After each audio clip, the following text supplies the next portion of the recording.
তো বলা হচ্ছে ইন্ডাস্ট্রি 4.0, তার মানে হচ্ছে সবকিছুই। ওয়েলকাম সবাইকে। আজকের আমাদের প্রথম ইন্টারভিউ এপিসোডে আসছেন এমন একজন গেস্ট যিনি ফিল্ডে সাইট ইঞ্জিনিয়ার হিসেবে কাজ করেছেন এবং একজন design engineer, structural design engineer হিসেবে কাজ করেছেন এবং রিসেন্টলি উনি TUM Technical University of Munich, জার্মানের one of the renowned and top 5 ইউনিভার্সিটিতে চান্স পেয়েছেন এবং যে কোনো দিন উনি জার্মানের ফ্লাইট নিয়ে চলে যাবেন। তো আর দেরি না করে আমরা চলে যাই ইন্টারভিউতে। আসসালামু আলাইকুম ফায়াজ ভাই, thank you very much for coming today. আসলে আমরা আপনাকে সিভিল ইঞ্জিনিয়ারিং এর মোর টিউটোরিয়ালে স্বাগতম জানাই ইন্টারভিউতে। এন্ড আসলে অনেকদিন ধরেই চাচ্ছিলাম যে আপনার আসলে একটা ইন্টারভিউ হোক, তো এই উইক করে হচ্ছে না, তো আজকে ফাইনালি সুযোগ হলো। তো I am very excited for the interview. আশা করি আপনিও ভালো আছেন। Thanks a lot for having me. আমার আসলে অনেক দিন ধরে ইচ্ছা ছিল এবং কথা হচ্ছিল তোমার সাথে তোমার চ্যানেলে পার্টিসিপেট করার জন্য। তো ফাইনালি সুযোগ হয়ে গেল and I'm really thankful for that. Thanks a lot. Yeah. ওকে ওকে ফায়াজ ভাই, তাহলে আমরা সরাসরি কোয়েশ্চেনে চলে যাই, যেহেতু ইন্টারভিউটা আমরা আসলে লং রাখতে চাচ্ছি না, ইউটিউবে যেতে হবে। তো প্রথম কোয়েশ্চেনটা আসলে আপনাকে যেটা আমি করতে চাই, যে যেহেতু আপনি ইন্ডাস্ট্রিতে কাজ করেছেন, স্ট্রাকচারাল ডিজাইন ইন্ডাস্ট্রিতে কাজ করেছেন, তো আপনার কাছে কি মনে হয়েছে যে আন্ডারগ্রেড স্টুডেন্টরা যারা নাকি পরবর্তীতে টার্গেট তাদের, যে তারা ডিজাইনার হবে, স্ট্রাকচারাল ডিজাইনার হবে, তো তাদের আসলে কোন সময়টা থেকে, ইউনিভার্সিটির কোন সময়টা থেকে এই প্রিপারেশনটা নেওয়া উচিত? কারণ আমার কাছে পার্সোনালি মনে হয়েছে যে আমি থার্ড ইয়ারের পরে আসলে একটা প্রফেশনাল ট্রেনিং করেছিলাম। তো তখন আমার কাছে মনে হয়েছে যে না, এই ট্রেনিংটা যদি আমি আসলে ফার্স্ট ইয়ারের পরে করতাম বা সেকেন্ড ইয়ারের পরে করতাম, তাহলে হয়তো আমি অনেকটা আগিয়ে থাকতাম। কারণ ইউনিভার্সিটিতে তো আসলে ইন জেনারেল বেসিক থিওরি গুলো আমরা শিখি, বাট আসলে ওয়ার্কিং লাইফে কিভাবে কাজ করা হয় এই জিনিসটা যদি একটু সিস্টেমেটিক ওয়েতে না জানা হয়, সেক্ষেত্রে আমার মনে হয় যে 2 মিনিটের কাজও 2 ঘন্টা হয়ে যেতে পারে। তো এটা নিয়ে আসলে আপনি মানে কোন টাইমটা বেটার হয় আপনার কাছে মনে হয়েছে, আপনার এক্সপিরিয়েন্স যদি একটু আমাদের সাথে শেয়ার করতেন। আমার এক্সপিরিয়েন্স থেকে যদি আমি বলি, তাহলে আমার কাছে মনে হয়েছে যে থার্ড ইয়ারটা আমার কাছে মনে হয়েছে পারফেক্ট সময়। এখন অনেকে প্রশ্ন করতে পারে যে কেন আরো আগে নয়, যেমন তুমি বললে যে তোমার ইচ্ছা হয়েছিল যে আরো আগে থেকে যদি আমি করতে পারতাম সেটা হয়তো বেটার হতো। তা আমি কেন থার্ড ইয়ার বলছি প্রিসাইসলি, বিকজ আমরা যখন 1-1-এ আছি, সিভিল ইঞ্জিনিয়ারিং সেক্টরটা এত ভাস্ট, যেখানে আমরা 5টা ডিফারেন্ট ফিল্ড অফ স্টাডি নিয়ে কাজ করি। তো তার মধ্যে কিছু মডিউল থাকে, যেমন ট্রান্সপোর্টেশন ইঞ্জিনিয়ারিং, তারপর হচ্ছে যে জিওটেকনিক্যাল ইঞ্জিনিয়ারিং। এই ধরনের মডিউল গুলো কিন্তু আমাদের সেকেন্ড ইয়ারের পরে মোস্ট প্রবাবলি অফার করা হয়, থার্ড ইয়ারের শুরুর দিকে অফার করা হয়। তার আগ পর্যন্ত স্টুডেন্ট জানছেই না। Obviously they know from the introductory session, but still they can visualise the thing that what will actually happen afterwards. এই জন্য আমি যেটা মনে করি যে যেহেতু অনেকে জানছেই না যে থার্ড ইয়ার আগে আদৌ তারা সিভিল ইঞ্জিনিয়ারিং কি দেখতে যাচ্ছে, তো সেই ক্ষেত্রে আমার মনে হয় একটা স্টুডেন্টের ডিসাইড করা যে আমার ক্যারিয়ারের পাথটা কিরকম হবে, প্রথম দিকে আমার কাছে মনে হয় যে একটু ডিফিকাল্ট। হ্যাঁ, আমাদের সলিড মেকানিক্স এর সাথে ইন্ট্রোডিউস করা হয়, ইঞ্জিনিয়ারিং মেকানিক্স এর সাথে ইউজ করা হয় ফার্স্ট ইয়ার এন্ড সেকেন্ড ইয়ারে, but those are actually the basic things, ঠিক না? অনেকটা কিন্তু আমাদের এইচএসসি এর সাথে রিলেটেড। হ্যাঁ, তো সেটাতে কিন্তু একদম কোর ইঞ্জিনিয়ারিং এ আমরা তখনও ঢুকতে পারছি না। তো এই জন্য আমার কাছে মনে হয় যে ক্যারিয়ার পাথটা বোঝার জন্য অ্যাটলিস্ট T1-এ উঠে বা থার্ড ইয়ারে উঠে যখন তার কোর্স সিভিল ইঞ্জিনিয়ারিং সবগুলো কোর্স পেয়ে যাবে, তখন তাদের ডিসাইড করা উচিত আচ্ছা আমার ইন্টারেস্টটা কোন জায়গায়, আমার ইন্টারেস্টটা কি ট্রান্সপোর্টেশনে, আমার ইন্টারেস্টটা কি স্ট্রাকচারে, না আমার ইন্টারেস্টটা ওয়াটারে, না কোনটা। তখন যখন সে একটা কোর্স করে ফেলবে, T1-এ সবগুলাই তো কোর্স করানো হয়, তখন যখন সে বুঝে ফেলবে, তখন সে জানে যে তার ফিউচার এন্ডিভিউরটা কি হওয়া উচিত। আমার মনে হয় যে তখন এই ডিসিশনটা নিলে I think it would make more sense. আচ্ছা আচ্ছা, আর আপনার কাছে কি মনে হয় যে ইউনিভার্সিটিতে আমরা যতটুকু কভার করি বা আমাদেরকে যতটুকু যেভাবে দেখানো হয়, এটা কি আসলে স্ট্রাকচারাল ডিজাইন ইন্ডাস্ট্রিতে কাজ করার জন্য এনাফ, নাকি এর বাইরেও আসলে আমাদের আগে থেকে প্রস্তুতি নেওয়া উচিত বা জানা দরকার, যেটা হলে প্রথম দিকে যখন কেউ জবে জয়েন করে তার যে পরিমাণ স্ট্রাগল করতে হয়, ওই পরিমাণ স্ট্রাগলটা হয়তো তার করতে হবে না? আচ্ছা, এটা খুবই ভালো একটা কোয়েশ্চেন। আমি যেটা বলবো যে আমার তো মানে right after completing my graduation I worked as a site engineer for the very first time. তো সাইট ইঞ্জিনিয়ারের ব্যাপারটা যে ওখানে কিন্তু খুব বড় কিছু করতে হয়েছিল ব্যাপারটা কিন্তু তা না। আমার কাছে অলরেডি একটা ডিজাইনারের ড্রয়িং থাকতো, যেখানে অটোক্যাড একটা ফরম্যাটে, যেখানে সবকিছু অলরেডি ইনক্লুড করা থাকতো। যে রিভার ফর এক্সাম্পল, একটা বিমের সাইট ইন্সপেকশন করছি, সেখানে হয়তো বলা থাকলো যে আমার রিভার স্পেসিং, টাইভার স্পেসিং গুলো কতটুকু হবে, মেইন বার কত মিলিমিটার ডায়া হবে, এবং তাদের যে স্পেসিং গুলা মাঝখানে কিরকম ডিস্টেন্স হবে, আবার কর্নারে কেমন হবে। যে আমরা জানি যে কর্নারে আমাদের সাধারণত রিইনফোর্সমেন্টের স্পেসিং গুলো খুব ঘন ঘন হয়, হ্যাঁ, যেহেতু ওখানে বেন্ডিং মোমেন্টের ইয়েটা বেশি থাকে, তো মাঝখানে আবার সেটা একটু কম হয়। তো ওই যে ডিস্টেন্স গুলো এগুলো সবার আগে বুঝতে হতো। বাট এটা কেন হেল্পফুল আমি বলছি, যখন আমি ডিজাইনে গিয়েছি, তারপর যখন আমার প্রফেশনটা চেঞ্জ করে যখন আমি ডিজাইন সেক্টরে গিয়েছি, তখন কিন্তু আমার কাছে ছিল শুধুমাত্র হচ্ছে যে একটা অটোকেট, একটা ড্রাফটিং, আর কিছুই না। ড্রাফটিং একটা ফ্লোর প্ল্যান ছিল। সেখান থেকে কিন্তু আমাকে বের করতে হয়েছে যে আমার ফার্স্ট চ্যালেঞ্জ যেটা, যে কলামের লেআউটটা, বিমের লেআউটটা কোথায় হওয়া উচিত। আমরা ইউনিভার্সিটিতে যেটা করি সাধারণত থার্ড ইয়ারটা মূলত আমরা যেটা করি, আমরা একটা ফ্রেম নিয়ে কাজ করি, একটা বিম নিয়ে কাজ করি, সেটার একটা এসএফডি, বিএমডি বা মানে অ্যানালাইসিস যেটা ডিফ্লেকশন, সেগুলো আমরা ইউজ করি, এবং সেই ভ্যালুগুলো থেকে আমরা হচ্ছে স্ট্রাকচারাল ডিজাইন করি। স্ট্রাকচারাল অ্যানালাইসিসের পূর্ব শর্ত তো আসলে এটাই, যে আমরা অ্যানালাইসিসটা করলে বুঝতে পারবো যে কি অবস্থা হবে, তখন আমরা হয়তো ডিজাইনটা করতে পারবো। তো এখন ব্যাপারটা যেটা মানে ঝামেলাটা যেটা হয়, যে কেউ যদি আগে থেকে সাইটে যে ওই ভিজুয়ালাইজেশনটা মাথার মধ্যে না ঢুকিয়ে আনে, তখন কিন্তু তার যে কর্নারের যে ডিজাইন গুলা বা কোথায় রিইনফোর্সমেন্ট এরিয়াটা কেমন হবে, জাস্ট ইটাপস থেকে ভ্যালু দেখে, ফর এক্সাম্পল ইটাপস কিন্তু বলবে যে এত ইঞ্চি স্কোয়ার আমার হচ্ছে রিইনফোর্সমেন্ট লাগছে সেটা, বাট সেই ইঞ্চি স্কোয়ার রিইনফোর্সমেন্টটাকে কিভাবে ডিস্ট্রিবিউট করতে হবে সেটা কিন্তু মানে সাইট থেকে না দেখে আসলে কিন্তু বোঝা পসিবল না।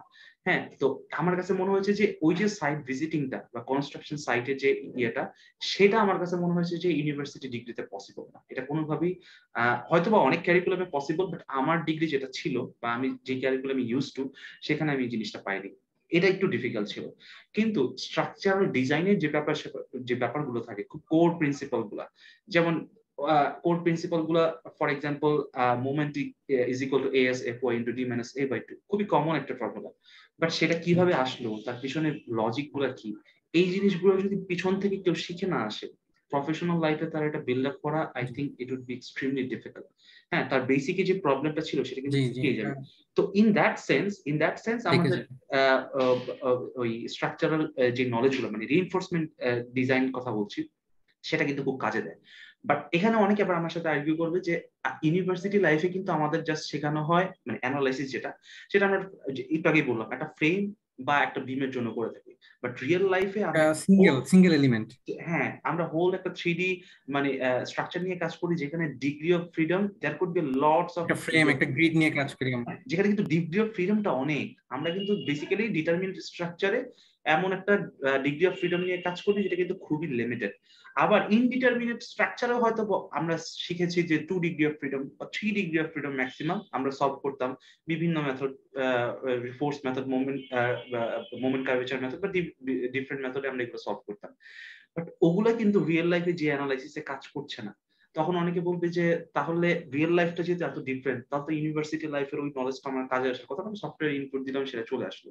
কিন্তু কিছু কিছু জিনিস ওই নলেজটা কিভাবে কাজে লাগে, যেমন আমি যদি একটা প্র্যাকটিক্যাল এক্সাম্পল দিই, আমি যখন ফার্স্টে কাজ করছিলাম, তখন একবার একটা ফ্রেমে মানে একটা 3D পুরো স্ট্রাকচারের একটা ফ্রেমে আমার হচ্ছে যে ডিফ্লেকশনটা খুব বেশি আসছিল, যার জন্য দেখা গেছে কি একটা পার্টিকুলার জায়গায় আমার রিইনফোর্সমেন্টের পরিমাণটা খুব বেড়ে যাচ্ছিল। ওখানে কিন্তু সফটওয়্যার উপর রিলাই করলে কিন্তু আমার ব্যাপারটা অতটা ইয়ে হতো না, তখন কিন্তু আমাকে জাজমেন্ট অ্যাপ্লাই করতে হয়েছে। ফর এক্সাম্পল আমরা জানি force is equal to deflection into হচ্ছে তার স্টিফনেস। এখন স্টিফনেসের যে কন্ট্রোলিং ফ্যাক্টর, সেখানে কিন্তু কি বলে যে মোমেন্ট অফ ইনার্শিয়া, তারপর হচ্ছে যে মডুলাস অফ ইলাস্টিসিটি, তারপর হচ্ছে তার লেন্থ, এগুলো এই তিনটা ডাইমেনশন খুবই কিন্তু ইম্পর্টেন্ট একটা ফ্যাক্টর। অবভিয়াসলি শিয়ার মানে সেই স্টিফনেসের আবার শিয়ার স্টিফনেস আছে, রোটেশনাল স্টিফনেস আছে, এক এক রকম ডিফারেন্ট, বাট কন্ট্রোলিং ফ্যাক্টর কিন্তু এই তিনটা। তো যখন তোমার মাথায় ওই ইকুয়েশনটা ঘুরছে, তখন কিন্তু তুমি জানো আচ্ছা ঠিক আছে, তাহলে যদি এখানে আমি ডিফ্লেকশনটা কমাতে চাই, আমার এখানে স্টিফনেস বাড়াতে হবে। আমি যদি এখানে স্টিফনেস বাড়াতে চাই, তাহলে আমি এখানে মোমেন্ট অফ ইনার্শিয়া নিয়ে কাজ করবো। আমি এখানে লেন্থ নিয়ে লেন্থ তো আমি কমাইতে বাড়াতে পারতেছি না, মোমেন্ট অফ ইনার্শিয়া নিয়ে কাজ করবো। তো এমন কিছু কিছু ব্যাপার দেখা গেছে যে আগের থেকে তোমার নলেজটা থাকার কারণে কিন্তু তুমি এখানে খুব বেটার ডিসিশন মেক করতে পারবে। তার চেয়ে যিনি মাত্র করতেছে কি সফটওয়্যারের ট্রায়াল এন্ড এরর মেথডে কাজ করতেছে, মানে একবার তার ডিফ্লেকশন বেড়ে গেছে, সে বিভিন্ন ভাবে একবার হাইট চেঞ্জ করছে, একবার উইথ চেঞ্জ করছে, একবার বিভিন্ন শেপ চেঞ্জ করছে। তো সেটাতে কিন্তু তার থেকে তোমার যদি থিওরিটিক্যালি কনসেপ্টটা থাকে, তখন কিন্তু ইউ ক্যান ওয়ার্ক এফিশিয়েন্টলি। তো এই জায়গাটাতে আমার জি। মনে হয়েছে ইউনিভার্সিটি যে knowledge, if you can apply then definitely it worth it. So এখান থেকে আমি বলবো যেটা খুবই কাজে দিয়েছে, কিন্তু ওই যে চ্যালেঞ্জটা মেইন ওই জায়গায় ছিল যে আগের থেকে সাইটের ভিজুয়ালাইজেশনটা না জানা থাকলে ডিজাইন করার পরে অ্যানালাইসিস তুমি করলে সমস্যা নেই, লোড লোড ডিফাইন করলা, সবকিছু করে অ্যানালাইসিস করলা, বাট যখন তুমি ডিজাইন করতে যাবা তখন তুমি রিভারটা কিভাবে প্লেসমেন্ট করবা এটা কিন্তু ওই ইউনিভার্সিটি ডিগ্রি ছাড়া possible. So there are similarities, there are জি dissimilarities, both are there. Dissimilarities. জি জি। তো এখানে ভাই আমি আসলে এই কোয়েশ্চেনটাতে একটা ল্যাজ লাগাতে চাই। সেটা হচ্ছে যে অনেকেই দেখা যায় যে অনেক সিনিয়র ভাইরা দেখা যায় যে যারা সদ্য পাশ করে সাইট ইঞ্জিনিয়ার হিসেবে জব করে, তাদের কাছ থেকে বেশিরভাগ সময় শোনা যায় যে সাইট ইঞ্জিনিয়ার হয়ে কাজ না করলে ডিজাইনার হওয়া যাবে না, মানে ডিজাইনার হইতে হলে আগে সাইটে কাজ করতে হবে।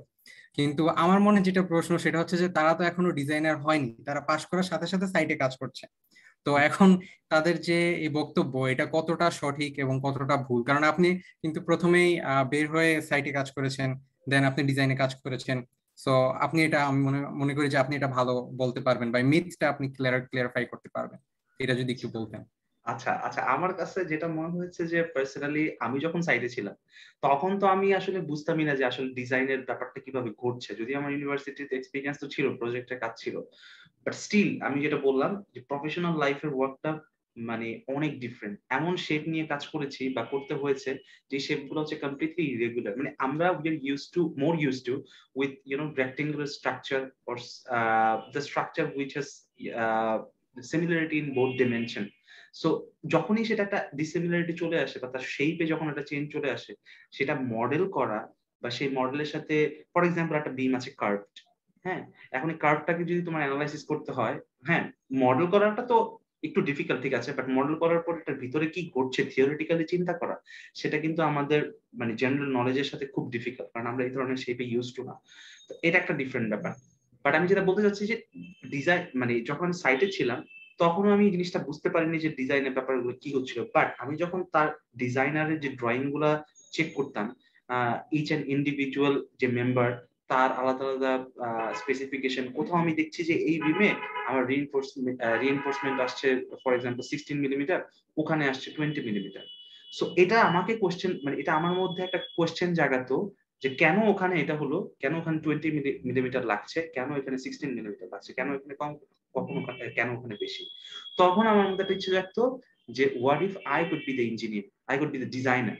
হ্যাঁ, আমি প্রথমে মানুষের ড্রয়িং রিড করতাম, কেননা এরপর আমি ডিজাইনে সুইচ করে আমি নিজে ডিজাইন করি, আমার ড্রয়িং আরেকজন এক্সিকিউট করবে।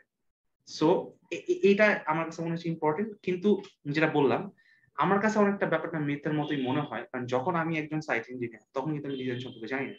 তো না জানা অবস্থায় আমাকে কাউকে বলা যে সাইট ইঞ্জিনিয়ার না হলে ডিজাইন করা যাবে না, আমার মনে হয় যে সাইট ইঞ্জিনিয়ারের পরে যিনি ডিজাইনার হয়েছেন, কাজ করেছেন অনেক বছর, তিনি যখন বলছেন, দ্যাট গিভস আস আ লট মোর ক্রেডিটেবিলিটি, হ্যাঁ, টুয়ার্ডস দেয়ার স্পিচ। বাট যখন সেটা উল্টা হয়ে যাচ্ছে, মানে যখন আমি একজন ফ্রেশার, তখন আমার কাছে মনে হয় এটা কাইন্ড অফ এরকম যে আমি যার আন্ডারে কাজ করছি, যেই সাইট ইঞ্জিনিয়ার বা ডিজাইনার আন্ডারে, তিনি আমাকে বলেছেন এই কথা, আমি তার কাছ থেকে শুনেছি, সেটা আমি আবার আরেকজনের কাছে ডিস্ট্রিবিউট করছি।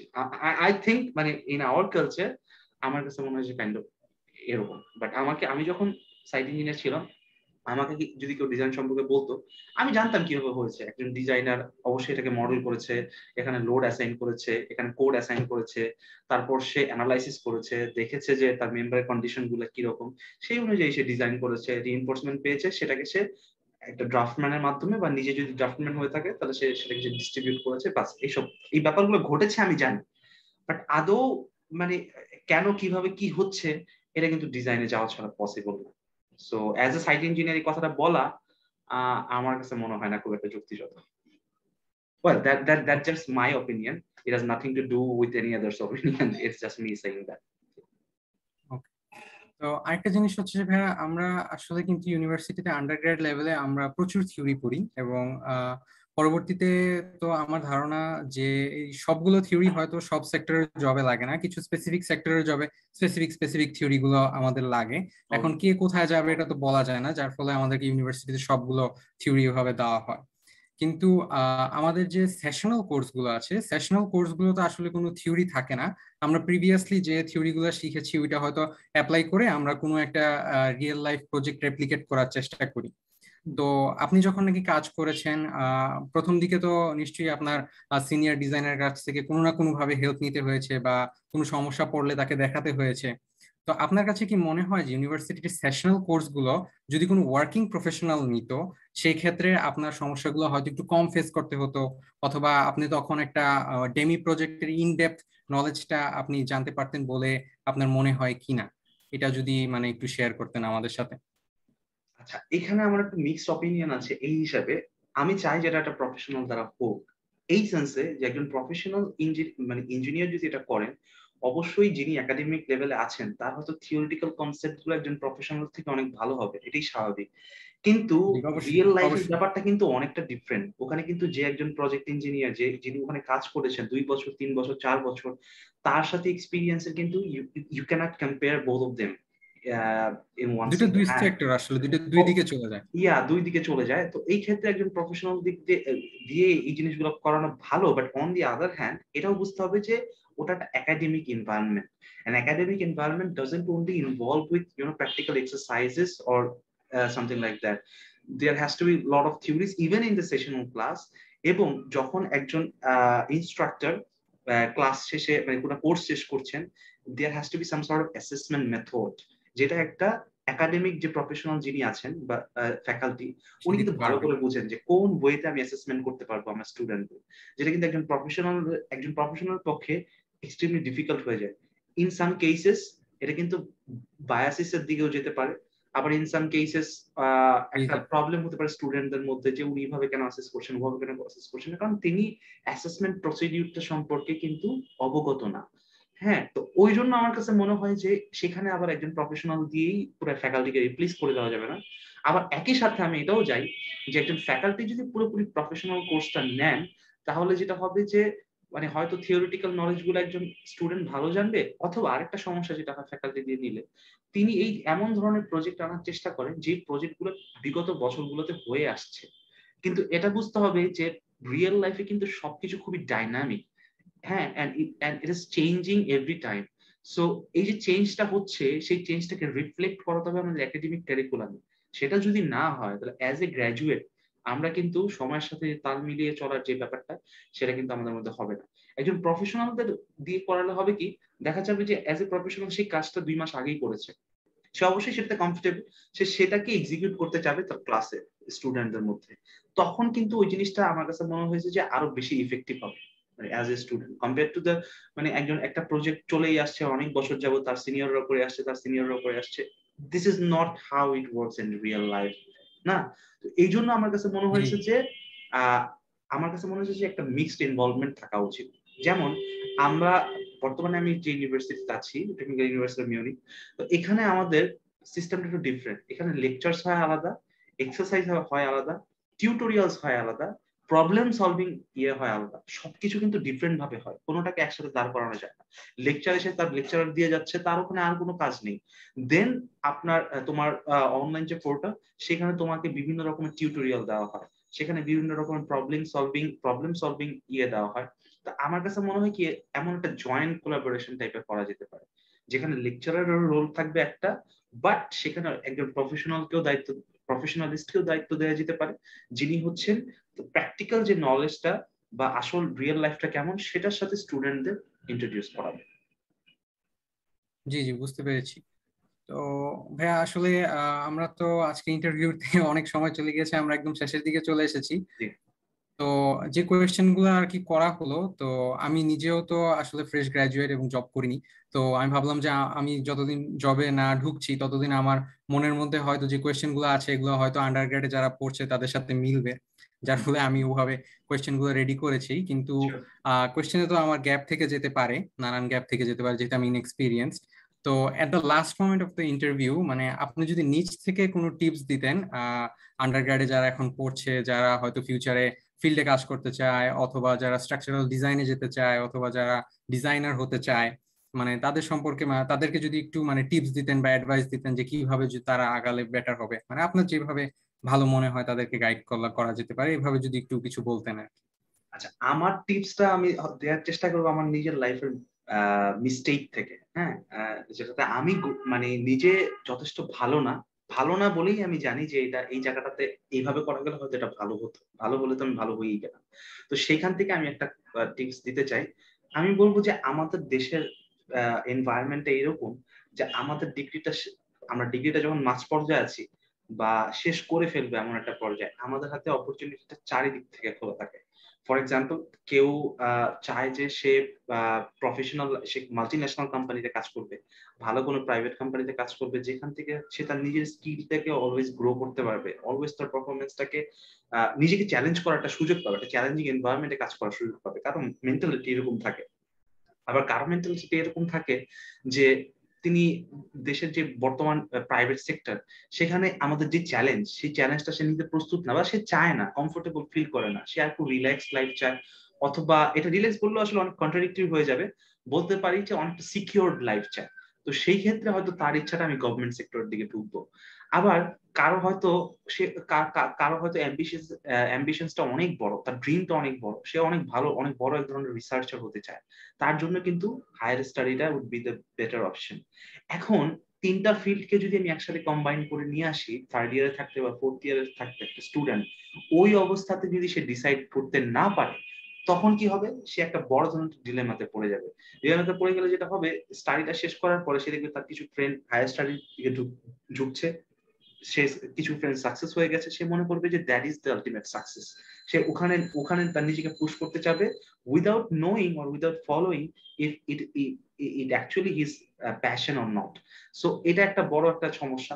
আবার কিছু স্টুডেন্ট দেখবে যে তার কিছু ফ্রেন্ড গভর্নমেন্ট জব পাচ্ছে, মানে পেয়ে গেছে, তাদের লাইফটা খুবই সিকিউর, তাদের শুক্রবারের সাথে শনিবারও অফ ডে, সো তাদের লাইফটা অন্যরকম। সো সে মনে মনে নিজেকে ইমাজিন করার চেষ্টা করবে, আমি কেন ওখানে যেতে পারছি না। আবার কিছু ফ্রেন্ড মাল্টি ন্যাশনাল কোম্পানিতে আছে, যেখানে খুবই চ্যালেঞ্জিং এনভায়রনমেন্টে কাজ করতে হচ্ছে, বাট তার নেটওয়ার্কিংটা অনেক বড়। সো সেটাও কিন্তু একটা ভালো দিক। তিন দিকে চিন্তা করে সে চিন্তা করবে যে শেষ পর্যন্ত কেন কোনোটাই হচ্ছে না। এই জন্য আমার কাছে যেটা মনে হয়, একটা স্টুডেন্ট থার্ড ইয়ারে থাকতে বা final year, at least final year থাকতে যদি ডিসাইড করে ফেলতে পারে যে এটাই আমার রাস্তা। এখন আবার আমরা দেখছি যে আরো কিছু নতুন প্রফেশনাল ক্রিয়েট হচ্ছে, যেটা তোমার মাধ্যমে যদি দেখি যে তুমি এখন মানে প্রচলিত ধারার বাইরে যে একটা ডিফারেন্ট কিছু করার চিন্তা করছো। সিএসসি তে পড়ে ফ্রিল্যান্সিং করাটা যতটা ইজি, আমাদের সিভিল ইঞ্জিনিয়ারিং সেক্টর ততটা ইজি না। Still you have found your way. হ্যাঁ, কিভাবে সেটা?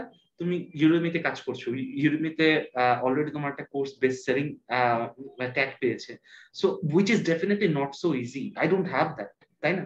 সো এই দিক থেকে যদি আমি বলি, তো এমন কিছু প্রফেশনাল ক্রিয়েট হচ্ছে। But the important thing is, if you are following your passion, then it is good. But তুমি যদি এই কারণে পরবর্তীতে রিগ্রেট করো, তাহলে কিন্তু মাঝখানে যেটা হবে, অনেকগুলো সময় নষ্ট হয়ে যাবে।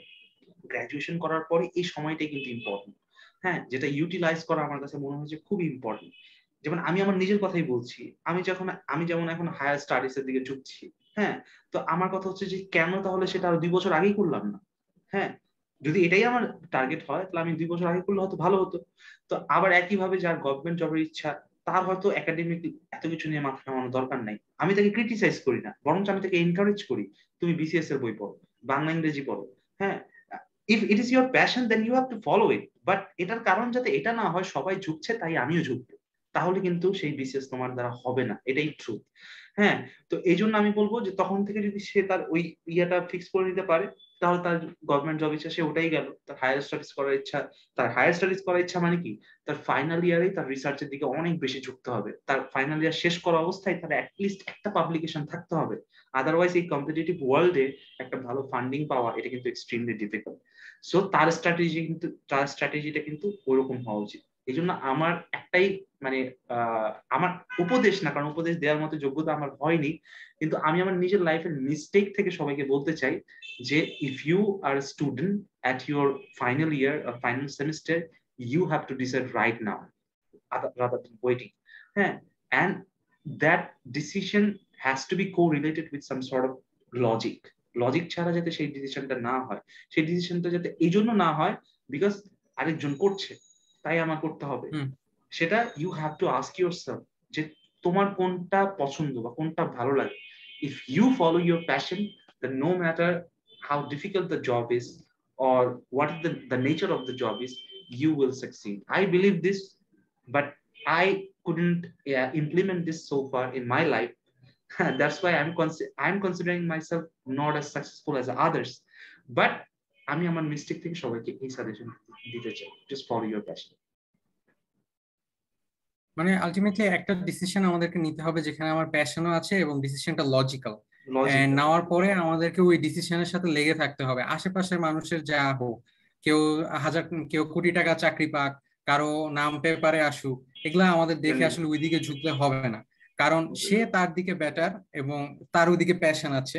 আমার যেদিকে প্যাশন আছে আমার ওইদিকে আগানো বেটার, এবং লজিক্যালি যেটা মানায় ওদিকে যদি আমি আগাতে থাকি, আজকে না হোক কালকে না হোক, এক সময় না এক সময় কিছু একটা হবে এবং সেটাতে সে তৃপ্তিও পাবে। একটা জিনিস লুক্রেটিভ তাই বলে ওদিকে আমার ঝুঁকতে হবে সেটাও কিন্তু না, কারণ এই যে এমন একটা প্যান্ডেমিক হবে, কেউ জানতো না। প্যান্ডেমিক হওয়াতে কি হলো, যারা ফার্মাসিউটিক্যাল ইন্ডাস্ট্রি অথবা ডক্টর মেডিকেল সেক্টর, তাদের সবার ডিমান্ড সবসময় ছিল, বাট এই যে ফার্মাসিউটিক্যাল ইন্ডাস্ট্রি বা বায়োলজিক্যাল যে সাইড, এগুলো তাদের ডিমান্ড কিন্তু এখন অনেক হাই। কেউ জানতো না যে তাদের ডিমান্ড এখন অনেক হাই হয়ে যাবে। নেক্সট জেনারেশন ইন্ডাস্ট্রি বলতেছে, নেক্সট জেনারেশনকে বলা হচ্ছে ইন্ডাস্ট্রি 4.0। তার মানে হচ্ছে সবকিছুই কম্পিউটারাইজড হয়ে যাবে, আর্টিফিশিয়াল ইন্টেলিজেন্স ওভারটেক করবে। মিনিং যারা কম্পিউটার সায়েন্স গ্র্যাজুয়েট বা যারা আইটি সেক্টরে আছে তাদের ডিমান্ড আমাদের থেকে অনেক বেশি, but that doesn't mean I have graduated from civil engineering and I will move to computer science, ঠিক না? আমার জন্য সেই স্কোপ নেই। আবার একইভাবে যিনি এখন আর্টসে পড়ছেন বা হিস্ট্রিতে আছেন বা পলিটিক্যাল সায়েন্সে আছেন, তিনি হয়তো চিন্তা করছেন যারা সিভিল ইঞ্জিনিয়ার তাদের অনেক হাজার হাজার ভ্যাকেন্সিস, আমার তো কিছুই নেই, আমি কেন এই পাথ চুজ করলাম? বাট আমাদের এটা বুঝতে হবে, two sustain a life we need everyone, we need expert from every field. But একটা জিনিস যদি চিন্তা করে দেখো, যিনি সাইকোলজিস্ট, একদম টপ লেভেলের যিনি সাইকোলজিস্ট সারা ওয়ার্ল্ডের মধ্যে, তার ডিমান্ড কিন্তু অবশ্যই অন্যরকম। তার সাথে কিন্তু তার স্যালারির সাথে একজন ইঞ্জিনিয়ারের স্যালারিকে কম্পেয়ার করলে কিন্তু হবে না। কিন্তু সেই সাইকোলজিস্টকেই যদি আমরা আবার জেনারেলাইজড করে ফেলি, তখন আবার দেখবো সাইকোলজিস্ট বা যারা আর্ট সেক্টরে তাদের স্যালারিটা হয়তো ইঞ্জিনিয়ার থেকে একটু কম, কিন্তু যিনি আবার তার ফিল্ডে বেস্ট তিনি কিন্তু সেরা। তো এই জন্যই মানে এই জিনিসটা কখনো আনতে পারবো না মাথার মধ্যে যে আমি প্রাইভেট জব করি অথবা আমি হয়তো এখানে করি, আমি ওখানে করি, আমার ফ্রেন্ড গভর্নমেন্ট জব করে বা সে হায়ার স্টাডিজ করে, ও আমার থেকে দিক থেকে বেটার, ও আমার থেকে দিক থেকে বেটারের কম্প্যারিজন করে কখনো শেষ করতে পারবো না। তুমি তোমার যা স্কিল, তোমার থেকে আরেকজনের স্কিল ভালো, তার থেকে আরেকজনের স্কিল ভালো, এর কোনো শেষ নেই। আবার তোমার থেকে অনেক নিচের মানুষও কিন্তু অনেক আছে।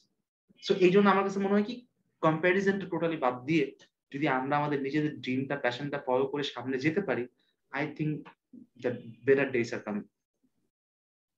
মানে কম্পারিজন যদি আমরা অন্যের সাথে না করে যদি নিজের সাথে করি, যে আমি কালকে কতটুকু জানতাম আজকে কতটুকু জানি, আমার কাছে মনে হয় যে এটা হয়তো বেশি বেনিফিশিয়াল হবে, এটা কনস্ট্রাকটিভ হবে। I completely agree with you, absolutely. Yeah.